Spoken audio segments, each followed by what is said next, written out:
Hey guys, my name is Jennifer Sharon, and I have been really enjoying this class with you guys. I've learned a lot already, and I'm hoping that I can help you guys learn more about the LGBTQ population and how counselors can advocate for them. I thought, what better way to be creative with this than to actually go into my practicum site and have a student talk to me about their experience. That would be able to show me the real side of things, because I don't have experience as much with the LGBTQ population yet. I'm excited to work with them, but thankfully I do have a student who's very open to talking about it, and he did answer all of my questions.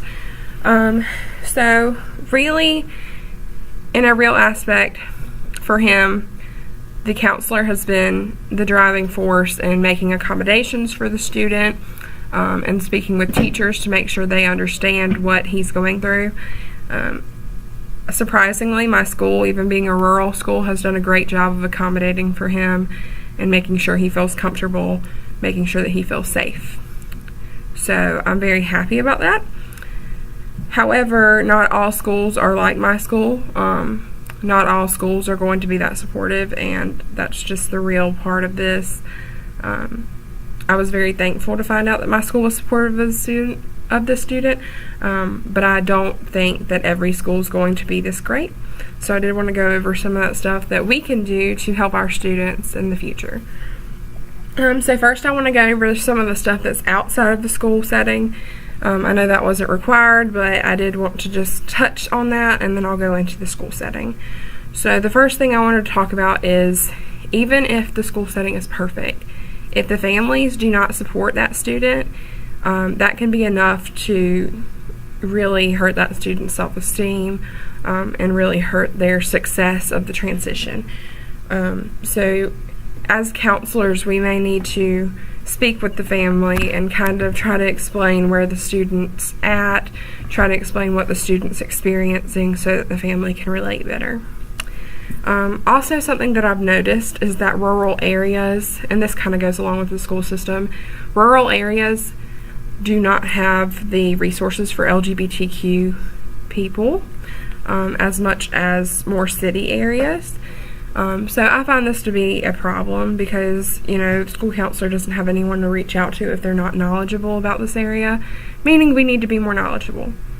And that's just a real fact. We really do need to beef ourselves up and make sure that we know about LGBTQ and how to support our students. And then lastly, the LGBTQ population makes up 15% of the juvenile justice system. This is heartbreaking to me. But if you think about it, that lack of support, it can either come from the home, it can come from the school, or it can come from both. And that's a big deal to them.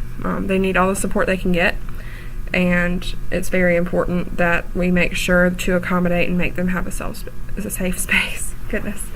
One thing that I read in our readings for this week was that 8 out of 10 students are bullied at school because of their LGBTQ status. I hate this. I think that there is a way to combat this, and it's definitely a real thing for counselors to look at in improving their schools. Next, counselors need to focus on promoting equality. I know that this is done in the school that I work at, and hopefully in other schools. I can't promise that, but in the real scheme of things, they're not necessarily treated equal by all the other staff. I know that the student that I spoke with said that he didn't feel like he was treated equally, mainly because he has to go to a separate bathroom, and because he's not allowed to room with other kids on field trips. It hurts my heart, but unfortunately our school's okay with it, our central office is not. So we have to kind of abide by those rules. Thankfully, the student that I work with is very positively minded about his situation, so it's really a good thing.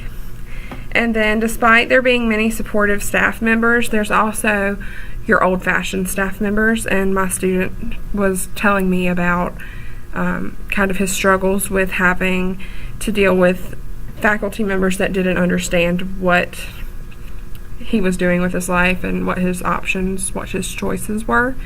The biggest thing with old-fashioned people is they don't believe that being LGBTQ is biological. They believe that it's a choice, and that kind of skews their ability to support the student, in my opinion.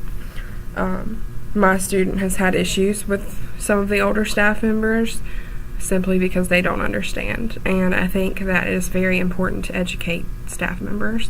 So, with that being said, because we're supposed to say what we want to do so that we can advocate for these students in the future, I personally would like to set up some sort of seminar for the teachers in my county that might count as continuing education for them so that they can learn about LGBTQ students, what they are capable of, what kind of support they need to do what they are capable of.